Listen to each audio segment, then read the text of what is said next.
séries, né, Culto e Cultura, de uma outra brasilidade.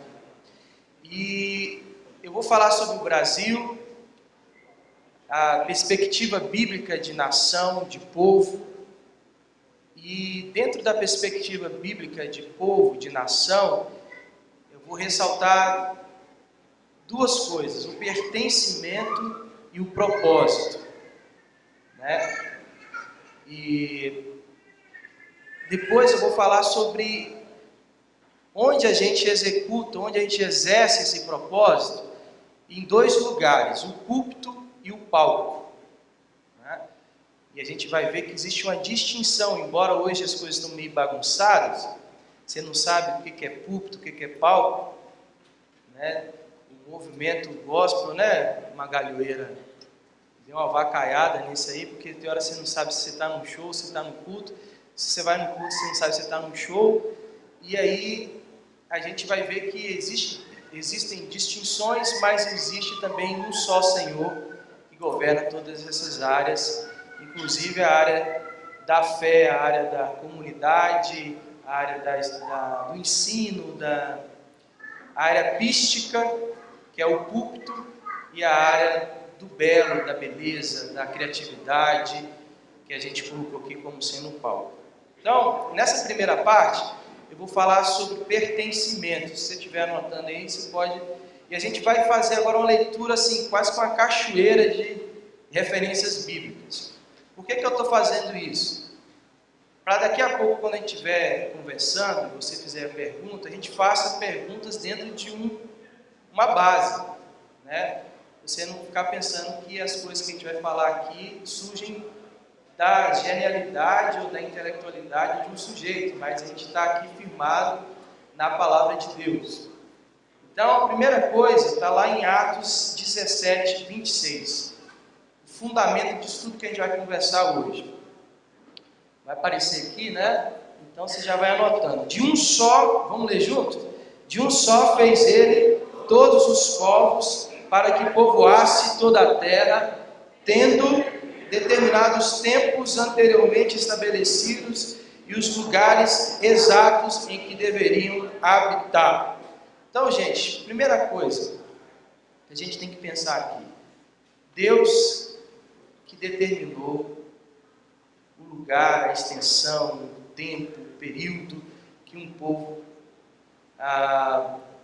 iria existir ou iria habitar, enfim, Ele fez com que os limites surgissem, Ele fez com que os lugares surgissem, ou Ele determinou esses lugares, Ele determinou os tempos, e de um só Ele fez todos os povos, e para que povoasse toda a terra, tendo Ele determinado os tempos e os lugares exatos onde você deveria habitar, onde eles deveriam habitar. Então a primeira constatação aqui é que você não nasceu no lugar errado. Você é brasileiro, velho.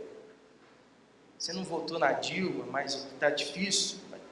Você é brasileiro, que bênção. Você tem que agradecer que você é brasileiro, né? É um presente. Deus que escolheu, Deus que determinou na eternidade que você ia nascer, mas ia nascer não com olho azul, cabelo liso, lá na Noruega, mas você ia nascer aqui meio misturado, meio mosaiqueado, entendeu? Então, primeira coisa, você nasceu no lugar certo. Outra coisa, você nasceu no tempo certo. Você já viu aqueles caras que, poxa, a década de 60 era mais legal. Eu não vivi não, mas as fotos que a gente vê é tão legal, né? O pessoal naquelas passeatas, aqueles negócios assim. Aí você vê o Caetano Veloso com aquele cabelo de leão dele. Você vê, aí, nossa, era tão mais legal. Viver no século XXI é tão ruim. Então isso ofende Deus, sabia? Quando você fala isso. Porque Deus escolheu você, Deus me escolheu para viver nessa época, nessa geração e nesse paizinho chamado Brasil. Que a gente vai ver que é tão lindo.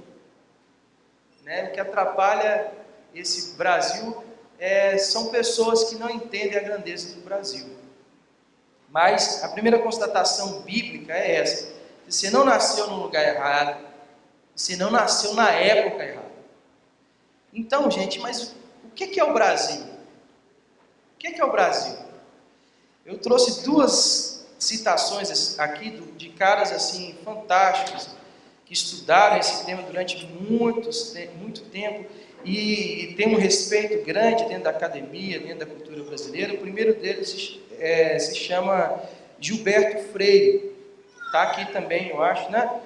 Tá? Ele diz assim: atente-se, porém, ao que nessa civilização é conjunto de formas favorável à expressão de subsistências diversas, sem a diversidade ou a pluralidade dessas substâncias vir impedindo um sentido dinâmico de unidade, de harmonizar contrários étnicos e culturais dentro daquelas formas flexíveis, porém básicas de existência, de coexistência, de vivência e de convivência.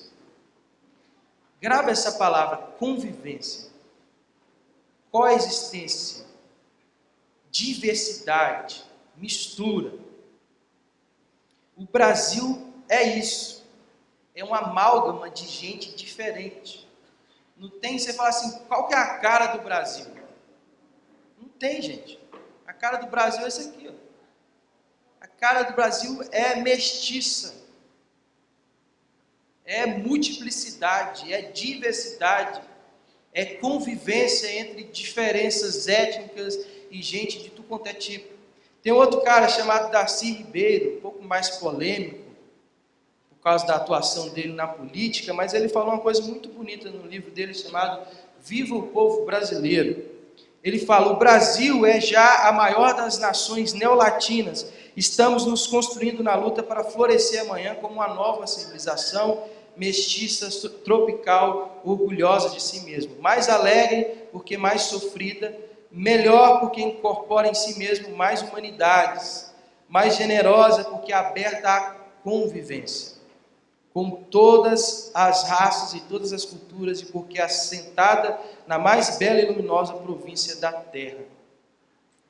E o Darcy é um cara apaixonado pelo Brasil. Depois, se você pesquisar, buscar um pouco mais sobre... Quem conhece Darcy Ribeiro aqui? Deixa eu ver. Tem uma meia dúzia aí que conhece, né? É um cara muito legal. O Gilberto Freire também. Mas se for estudar toda a turma que pensa o Brasil, que estuda o Brasil, eles vão ser assim unânimes em dizer que o Brasil é essa terra de convivência, essa terra onde a diversidade é possível e a unidade também é possível. É um mistério, porque você tem gente de diversas nacionalidades que vieram povoar aqui o Brasil e eles não quiseram formar aqui, ou não conseguiram formar aqui, feudos ou extensões das suas nações aqui. Eles resolveram fazer uma outra coisa. E essa outra coisa se chama Brasil. Então você tem gente de origem holandesa, de origem portuguesa, dos Oliveiras, né? Magalhoeira é o quê? Espanhol, não tem origem, né? O cara falou, Magalhoeira, inventei na hora. Japonês, deixa eu ver aqui, tem alguém aqui de outro país aqui? Deixa eu ver. Você é de onde, meu filho? Angola. Angola, vamos fazer um batuque aqui então, daqui a pouco. De onde você é? Você levantou a mão aí. Noruega. Vamos ver os países que a gente não pode falar mal hoje aqui. Noruega, Angola. Alguém levantou a mão aqui? Mais alguém? Fala, velho. Áustria. Você está me entendendo? Quem mais? Fala, você é de onde? Bolívia. Bolívia, legal. Bacana demais. Vocês estão sendo bem acolhidos aqui no Brasil? Tá legal? Então, o Brasil tem esse jeito, assim, essa hospitalidade, essa característica de acolher as diferenças. Né? Ninguém fez bullying com esses caras, né? Ninguém maltratou eles. Mas olha só, gente, tudo isso me faz questionar algo bem profundo, que pode ter a ver com a identidade de todos nós aqui essa noite. que é o seguinte: se Deus fez todas as culturas, inclusive a brasileira, tão rica e preciosa, né, por que insistimos tanto em ser o que não fomos criados para ser? Por que a gente sempre acha que a gente é o vira-lata da terra? Por que a gente sempre acha que o brasileiro é aquele trem assim que é uma Petrobras corrupta? Por que a gente encarna isso? Né? Ou por que as nossas canções são sempre traduzidas da Hilson? Porque agora a Hilson está caindo, mas agora é Gateway, agora é Bethel, agora é aquela menina que fica da Hope, I Hope, Jesus Culture. E a gente acha que é mais legal, porque é inglês. Aí tem gente até que fala que inglês é mais fácil de cantar. Tem que ter uma teologia do inglês aí, que inglês é mais legal. E a gente vive nessa paranoia, nessa síndrome, nessa autoestima lá embaixo, onde a gente não concorda, a gente não aceita em ser aquilo que Deus nos chamou, nos proveu para ser. Por que isso acontece? Gente, eu acho que falta uma reflexão bíblica séria sobre esse assunto, né? E eu quero tratar de duas verdades aqui, em relação à nacionalidade, em relação a povo, em relação a essa identidade étnica, vamos colocar assim. Primeira coisa é que Deus criou. Deus criou. Em Deuteronômio 32, 8, a parte A, diz: quando o Altíssimo deu às nações a sua herança, quando dividiu toda a humanidade, estabeleceu fronteiras para os povos. O que a Bíblia diz sobre povo? É que Deus estabeleceu, é que Deus criou. Os tempos e os lugares de todos os povos foram determinados por Deus. Então, esse é o nosso lugar. Esse é o nosso tempo. Uma segunda implicação disso está lá em Salmos 96, 7. Deem ao Senhor, ó família das nações, deem ao Senhor glória e força. É muito lindo que os povos, eles são formados por famílias. E aí nem disso você escapa, porque você não nasceu na família errada também. Meu pai é meu pai não lê Huckmacher, meu pai não gosta de nada que eu gosto, não vai no mosaico. Aí é seu pai, velho, você está no lugar certo. E o legal é que a Bíblia fala que convoca as famílias das nações, que é o núcleo das nações, a louvar o Senhor. Então, Deus providenciou uma família, um povo e uma geração para a gente. Uma época para a gente. Então essa é a primeira coisa, Deus criou. Segundo lugar, Deus redimiu. O Deus, ele tem um interesse pela redenção das nações, isso fica claro na grande comissão. Façam discípulos de todas o quê? Nações, gente. Nações. Ele não falou assim, façam todas as nações serem americanizadas. Façam que todas as nações sejam judaizadas. Ele não falou assim, façam com que os brasileiros comecem a falar espanhol e se torne uma Argentina. Deus me livre, guarde. Então, existe o interesse da parte de Deus pelas nações. E é legal eu gastar um tempinho aqui explicando para vocês o que quer dizer essa palavra nação. Alguns teólogos aqui, estudiosos, já devem saber disso, mas fica aí o lembrete, a recordação. A palavra nações, no original, não significa agrupamento político. Presta atenção. Ou geográfico. Que quando esse texto foi escrito, não existia a ONU para catalogar nações e dizer que nós temos cento e tantas nações no mundo. Então não é um agrupamento político geográfico. No original, essa palavra é etne, ou etnia. E existem, então, três aplicações, ou três formas de interpretar etnia na Bíblia. Primeira coisa é que etnia, ou nações, significa grupo de pessoas. Em segundo lugar, povos. E também significa gentios, ou não crentes. Então, a gente vai passar alguns minutos aqui mostrando dois desses conceitos bíblicos que alteram toda a compreensão do texto. Pois o desafio apresentado por Jesus não é geopolítico, como se tivéssemos que desenvolver missões a partir do que a ONU definiu como nações. Não é isso. A gente precisa entender o que Jesus quis dizer com nações. E a primeira coisa, vamos entender nações aqui como a turma pagã, o ímpio, o não crente, o gentio. Então, etnia aqui significa agora indivíduos gentios. Alguns textos que apontam para essa verdade, ou para essa interpretação, para esse uso da palavra etnia como gentios, né? Está lá em Atos 15, 17, o primeiro, vamos ler rapidinho. Para que o restante dos homens busque o Senhor e todos os gentios sobre os quais tem sido invocado o meu nome, diz o Senhor que faz essas coisas.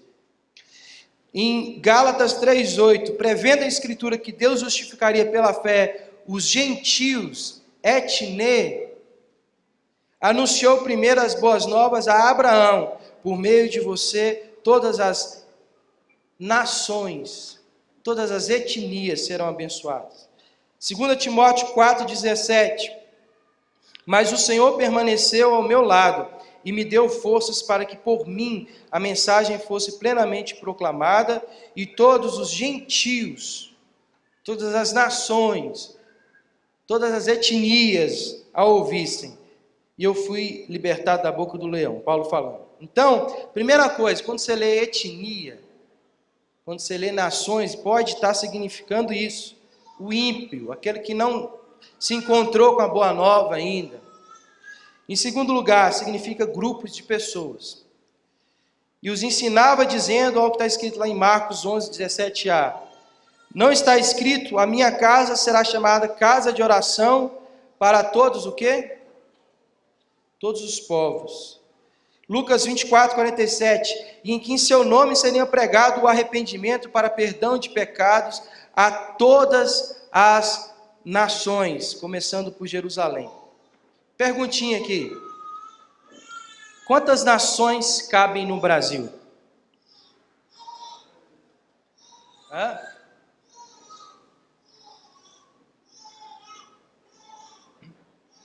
Aí está querendo responder, vocês não respondem? Tu pergunta. Quantas nações cabem aqui? Outra pergunta, quantas etnias cabem na nossa igreja? Quantos grupos de pessoas cabem na nossa igreja? Quantas pessoas esquisitas e diferentes cabem nas nossas igrejas? Quantos grupos de pessoas? Porque quando fala nações, a gente sempre pensa assim, nação boliviana, nação argentina, nação norueguesa. Mas aqui está falando de grupos de pessoas, gente. Está falando de agrupamento de gente. Não necessariamente de um lugar geográfico, territorial, político, melhor dizendo. Então, existe um outro texto ainda mais fantástico, que é Apocalipse 7, 9. Depois dessas coisas vi, e eis grande multidão que ninguém podia enumerar, de todas as nações, tribos, povos e línguas, em pé diante do trono e diante do Cordeiro, vestidos de vestiduras brancas, com palmas nas mãos. Eu fico imaginando o cara que não curte ser brasileiro, que tem raiva, que assim, não, eu não merecia isso. Não deveria ter nascido aqui. No juízo final, né, quando chamarem as nações, onde que esse cara vai entrar? Que fila que esse cara vai entrar? Eu quero na fila da Austrália. Passei a vida inteira traduzindo canções australianas. E eu vou agora entrar atrás do Brian Houston. E eu amo o Brian Houston. Aliás, a turma da Houston vai direto lá na missão. Minha esposa já estudou lá, minha cunhada. E a gente sabe que a turma deles não vê assim, o evangelismo ou divulgar das boas novas como um imperialismo.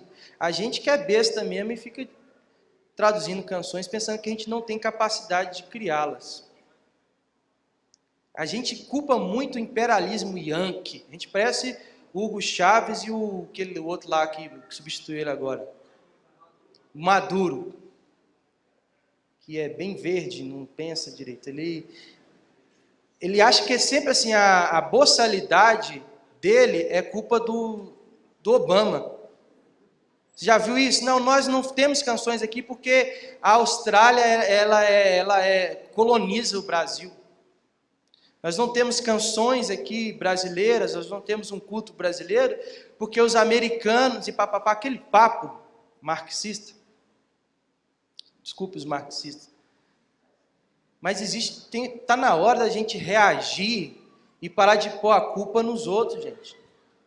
De falar que são os americanos, são os australianos, e se agora os chineses dominar a Terra? Imagina, vai ter que aprender mandarim, vai ter que traduzir aquelas músicas em mandarim. Então a culpa não é dessa galera, é a nossa covardia mesmo. E falta de entendimento de que Deus nos criou brasileiros. Deus nos criou assim no tempo certo e Ele tem o interesse que as nações sejam abençoadas através do nosso jeito de ser. É isso que o texto está dizendo, esses textos todos estão dizendo. Né? E a segunda coisa, a segunda parte dessa coisa da nação, que eu falei, que eu ia falar sobre pertencimento, eu já acabei de falar sobre pertencimento, mas esse pertencimento me leva a um propósito. Ele nos criou e nos redimiu para quê? Por que Deus então me fez brasileiro, aí Jesus morreu por mim, e tal, e o evangelho foi pregado aqui no Brasil, e agora eu nasci, agora eu estou aqui ouvindo esse cara aí, não estou entendendo muito não, mas por quê? Em Gênesis 12, 2 e 3, Deus fala algo lindo para Abraão: sê tu uma bênção, em ti serão benditas todas as famílias da terra.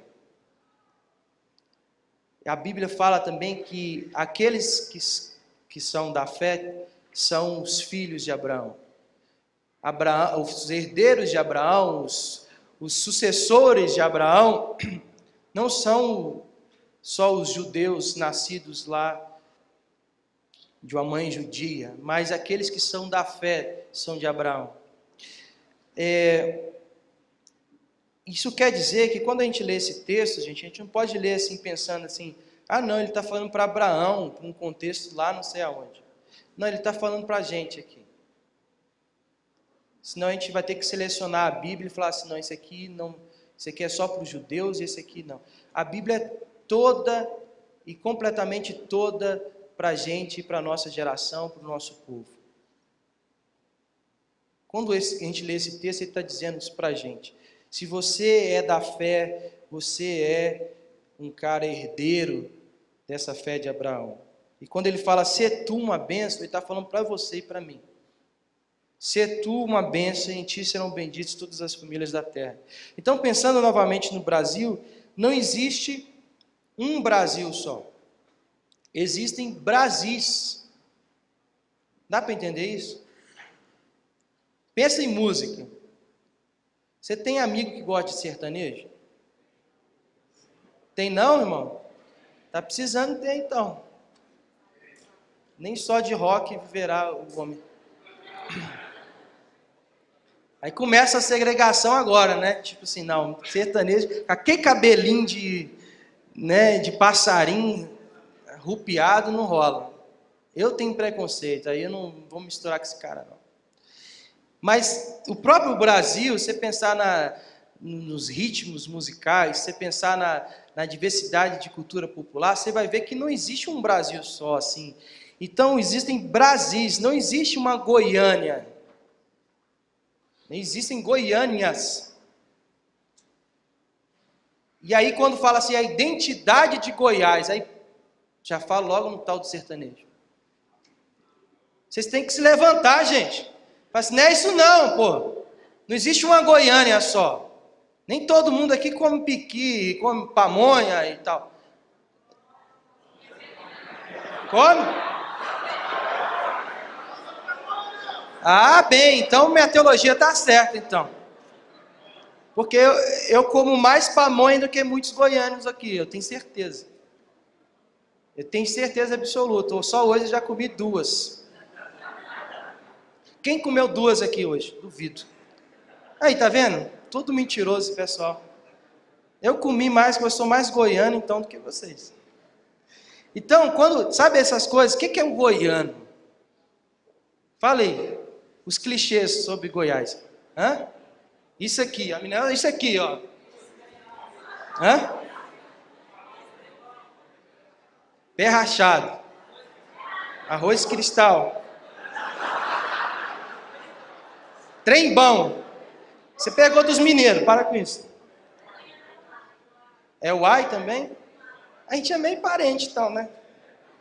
Goiás é meio Minas. Mas só se a gente for tentar agora aqui definir o que é Goiás, gente, vai dar guerra. Porque nenhum povo é uma coisa só.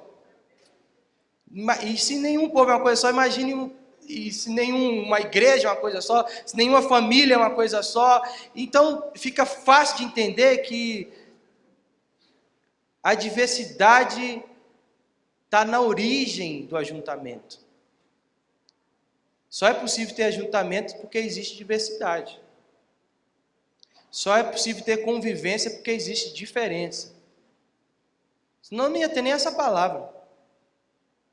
Né? Que alguém ia inventar a palavra convivência para quê? Se todo mundo é igual. Então a convivência existe porque existe diferença. E aí quando fala sobre identidade de Goiás, não existe um Goiás, uma Goiânia, existem várias.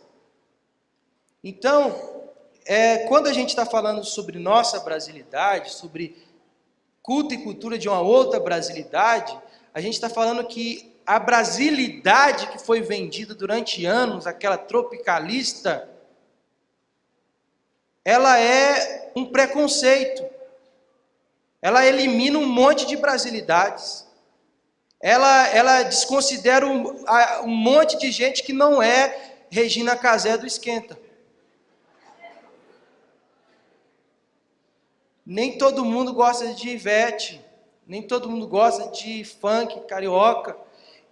Existe uma brasilidade que nasce da igreja, existe uma brasilidade que nasce do púlpito, que nasce do culto, que nasce dessa convivência aqui. Então, eu estou eliminando do meu vocabulário coisas do tipo juventude cristã brasileira.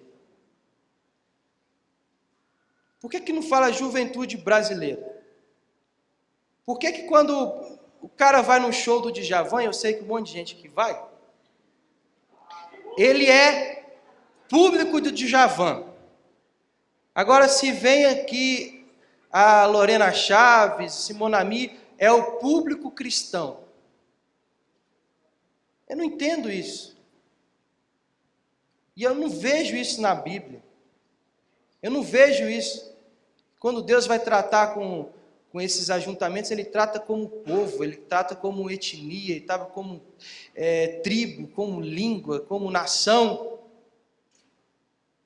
E esses adjetivos, não sei o que lá cristão, não sei o que lá cristão, parece que a gente não quer participar da feitura do nosso povo, da existência do nosso povo, da construção dessa outra brasilidade. A gente sempre acha, não, brasilidade é o quê? Mulher pelada, cachaça, caipirinha. Então, quando vai ser brasileiro, aí tem que tocar samba. Tem que pegar um cavaquinho, né, meu filho? Tocar um pandeiro. Porque a gente foi adestrado, educado pelos tropicalistas, fundado lá na cabeça do Oswald de Andrade, que a gente é brasileiro assim, ser brasileiro é isso. É tomar uma caipirinha, curtir um pagodinho. Então, ser brasileiro é ser um carioca boêmio, resumindo. Né? Então, gente, está na hora da gente levantar e dizer assim, opa, existe uma outra brasilidade. Esse tanto de culto que eu vou no culto domingo de manhã, domingo à tarde, domingo à noite, eu vou no sábado, eu vou no mosaico, eu vou não sei o quê. O que está dando de resultado? Não sei se você já viu, mas está dando já um monte de resultado. Não sei se você já percebeu, mas você é diferente. Não sei se você já percebeu, mas por mais que você queira encaixar naquela metodologia de brasilidade tropicalista, você não se encaixa. Isso quer dizer que existe outro Brasil. Então, quando a Bíblia fala sobre nações, ela está considerando essa diversidade. Quando Deus pensa sobre Brasil, Ele não pensa Brasil, Ele pensa Brasis. E é por isso que o Gilberto Freire e o Darcy Ribeiro estão certos.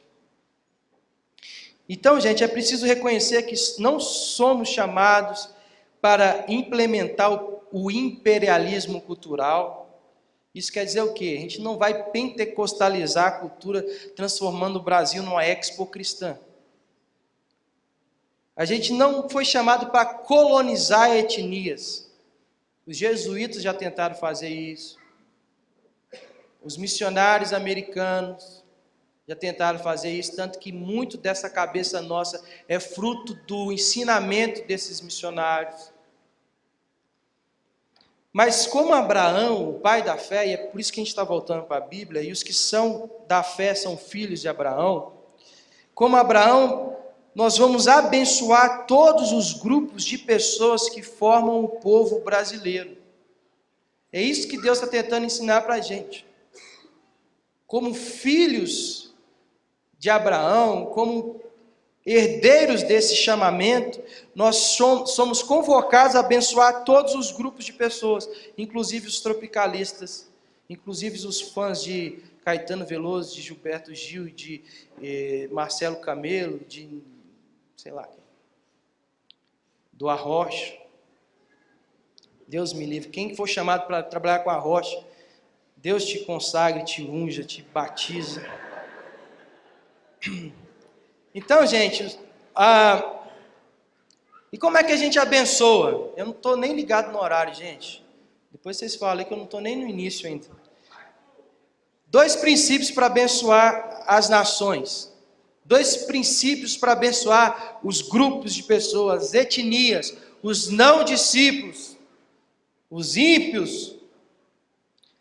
Primeira coisa, você quer anotar aí? Está em João 1,14.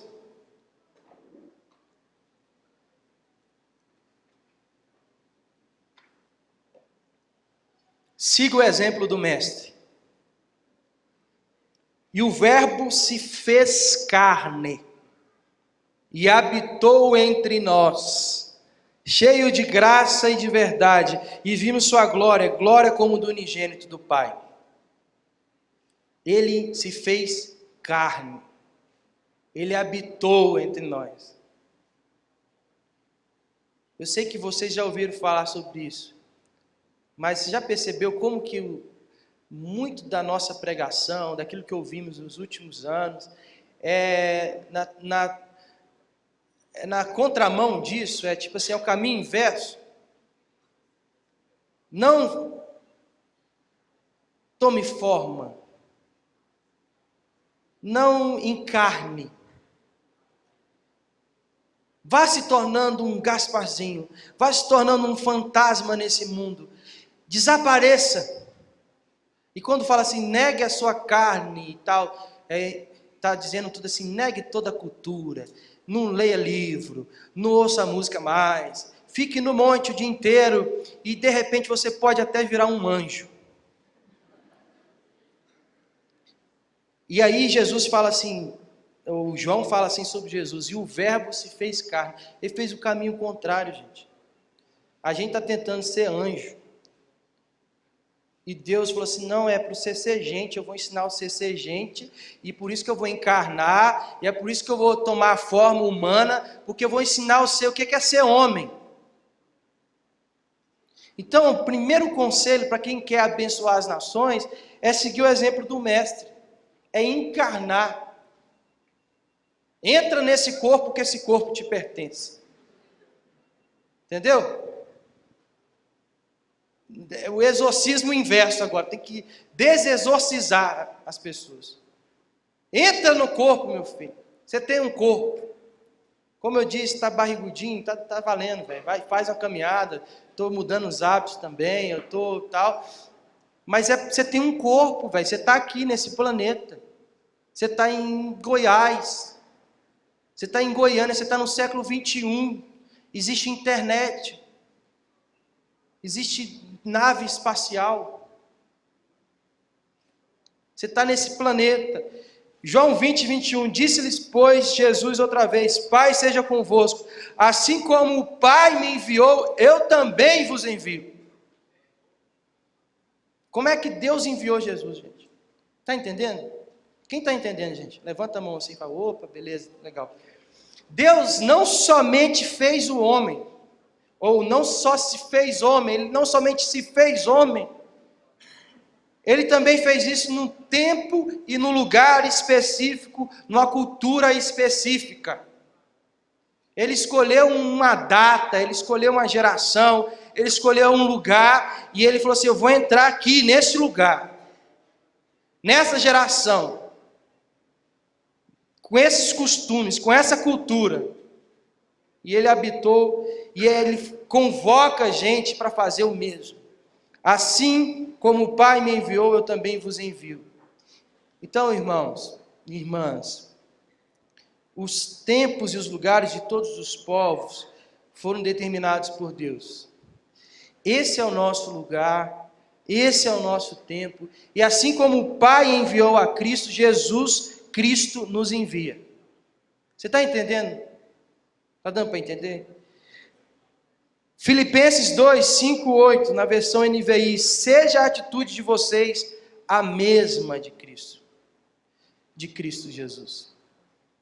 Marcos 10, 45, pois o próprio Filho do Homem não veio para ser servido, mas para servir e dar sua vida em resgate por muitos.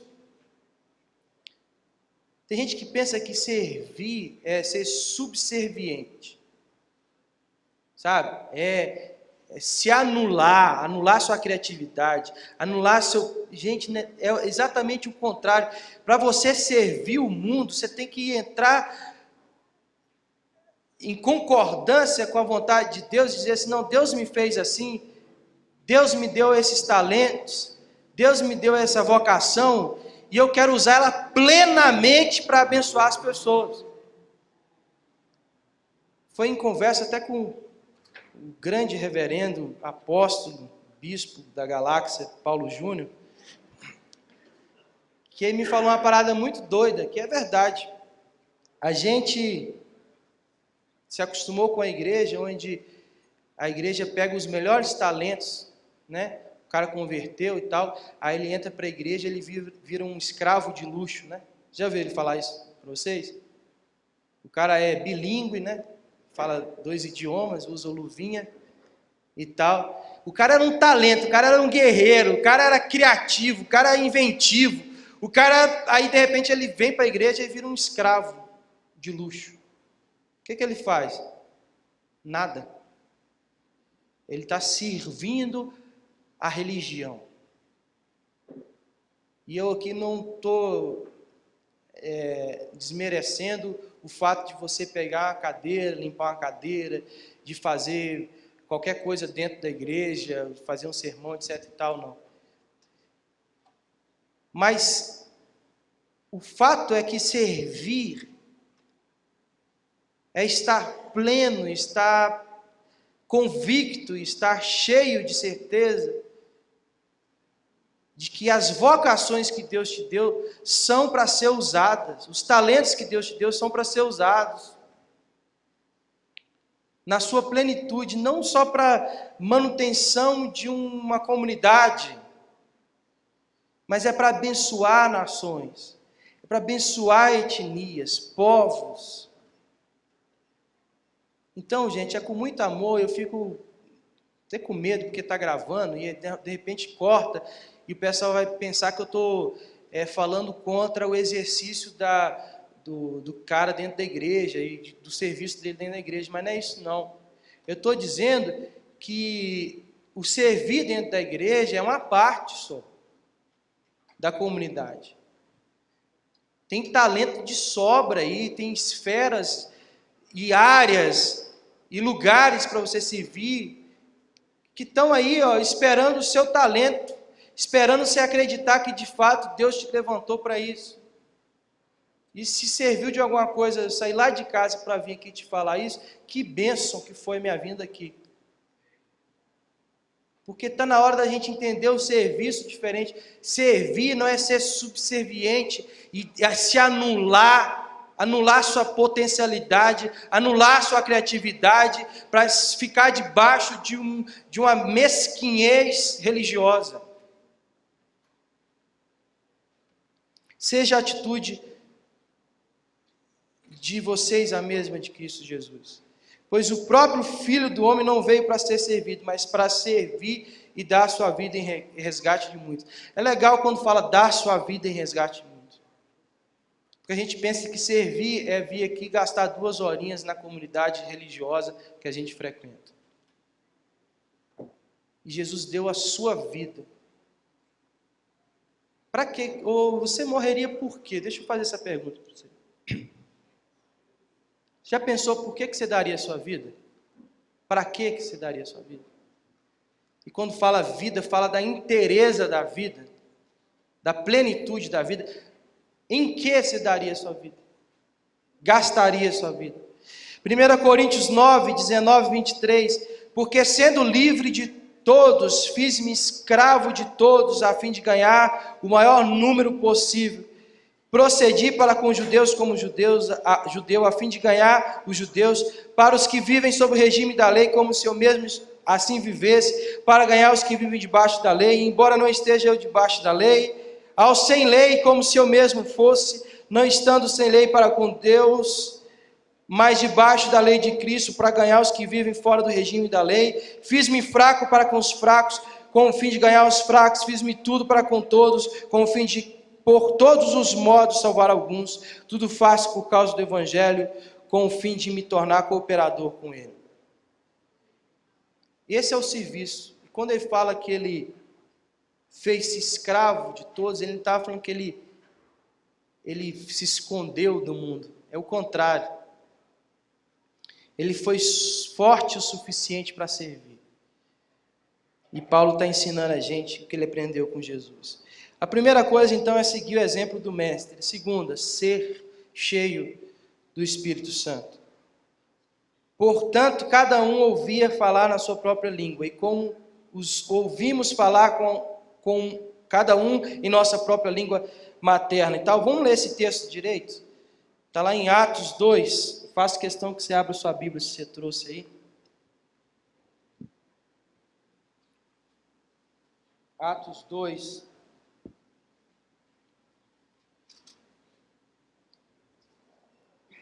E daqui a pouquinho a gente já vai para as perguntas, vai para o intervalo, depois para as perguntas. Capítulo 2 de Atos. Gente, vamos ler com cuidado isso. Isso é o pentecostalismo rolando. Nasceu aqui. Vamos ver o que aconteceu. Ao cumprir-se o dia de Pentecostes, estavam todos reunidos no mesmo lugar. De repente, veio do céu um som como de um vento impetuoso e encheu toda a casa onde estavam assentados. E apareceram distribuídas entre eles línguas como de fogo, e pousou uma sobre cada um deles. Todos ficaram cheios do Espírito Santo e passaram a falar em outras línguas, segundo o Espírito lhe concedia que falasse. Quem é pentecostal aqui? Não tenha medo, pode levantar. Eita, um monte de presbiteriano aqui, então. Vamos com calma, então, gente. Verso 5. Ora, estavam habitando em Jerusalém judeus, homens piedosos, vindos de todas as nações debaixo do céu. Olha aqui que legal. Todas as nações. Quando, pois, se fez ouvir aquela voz, afluiu a multidão que se possuiu de perplexidade, porquanto cada um os ouvia falar na sua própria língua. Estavam, pois, atônitos e se admiravam, dizendo: Vede, não são porventura galileus? Não são goianos? Começa com G também. Goianos, todos esses que aí estão falando. E como os ouvimos falar, cada um em nossa própria língua materna. Gente, que língua é essa aqui? Que língua de fogo e de poder é essa aqui? Língua materna. E como os ouvimos falar, cada um em nossa própria língua materna. Somos partos, medos, elamitas e os naturais de Mesopotâmia, e vai fazendo toda a descrição: Judéia, Capadócia, Ponto e Ásia, da Frígia, da Panfilha, do Egito e das regiões da Líbia e das imediações de Cirene, e romanos que aqui residem, tanto judeus como prosélitos, cretenses e arábios. Como os ouvimos falar em nossas próprias línguas as grandezas de Deus. Você quer abençoar as nações, os grupos de pessoas que estão aqui nessa cidade? Você precisa ser batizado com o Espírito Santo. Você precisa ser cheio do Espírito Santo para falar em outras línguas. A língua materna do outro. A língua do outro povo. E é claro, é evidente, aqui não está falando de línguas de anjos e tal, está falando de língua de pessoas, de nações. Está entendendo? Então, o que falta para a gente? É acreditar que Deus pode reverter a Babel de Goiânia hoje mesmo. Deus pode reverter a Babel de São Paulo. Deus pode reverter a Babel de Vitória, de Vila Velha, quando Ele batizar e encher a igreja dele com o Espírito Santo, e essa igreja começar a falar em línguas, e mostrar as grandezas de Deus na língua materna de cada povo. Não é isso que está aqui, gente? Eu não estou lendo outro texto a não ser o texto clássico de Pentecostes, o único texto que fala sobre isso aqui de uma forma mais escancarada. E essa língua aqui não é outra senão a língua materna das pessoas. Então, qual que é a consideração que eu faço em relação a isso? Quando ficamos cheios do Espírito Santo, passamos a ser um tradutor. Sacou? Sabe aquele evangeliquez? Não precisa falar ele direto. Fala com nós aqui, que é da família. Pode mandar o evangeliquez. Mas você já parou para pensar que o português, ele também é útil para mostrar as grandezas de Deus? Porque esse é outro preconceito. A gente acha que o evangeliquez tem uma unção nele mesmo para proclamar as grandezas de Deus. E aí é possível, eu digo para você que é possível falar das grandezas de Deus, baseado nesse texto de Atos, em português. Ó, tem gente que não gostou não, está indo embora. Estou lendo a Bíblia, gente. Qualquer coisa vocês ligam para o Nicodemos depois, para o Paulo Júnior, e reclamam com ele. Mas o que está dizendo é que é o seguinte: não é para condenar o evangeliquez, tem gente que é radical também. Anti-evangeliquez, não falo glória, não falo aleluia, não dou a paz do Senhor, não falo nada disso. Está falando o seguinte, que a gente pode ser batizado e ser cheio do fogo de Deus e falar numa língua que a gente não está acostumado, talvez a linguagem poética, talvez a linguagem de cinema, talvez a linguagem de uma música instrumental. Tem gente que só ouve isso, gente. Tem gente que só fala essa língua materna do cabo. E eu espero que o Espírito Santo ministre na vida de vocês. Eu acho que eu já estourei o tempo e a gente continua o papo depois. Deus abençoe.